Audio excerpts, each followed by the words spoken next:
एक बात पक्का हो गया है कि सीपीएम ग्राउंड में अपने सपोर्टर्स को, अपने लोगों को प्रोटेक्शन नहीं दे सकती है।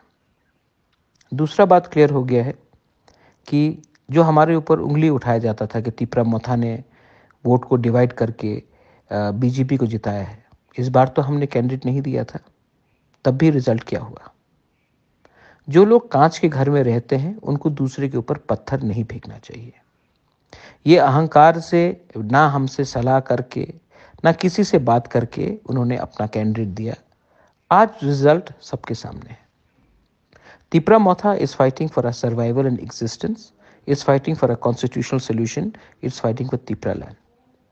हमने आज तक किसी को मुफ्त में तोहफा नहीं दिया, बीजेपी हो या सीपीएम हो या कांग्रेस हो।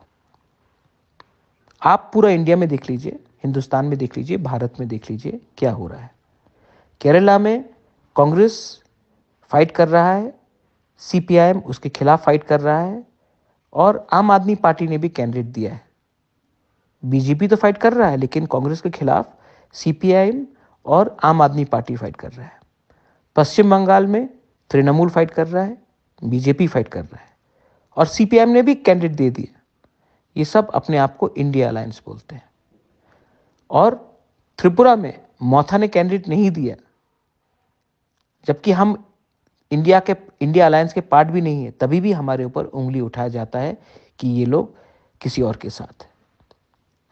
क्योंकि मैं एक बात आप सबको बोलना चाहता हूं मेरे dear warriors, Tipra Motha is going to fight for the survival and existence of a Tiprasa community. हम उन्हीं के साथ हैं जो हमारे साथ रहेंगे। हम किसी को मुफ्त में अपना सपोर्ट नहीं देंगे। जय तीपरासा, तीपरा मोथा आइक लोकथोंग, तीपरासा आइक लोकथोंग, तीपरासा दोफा आइक लोकथोंग। This is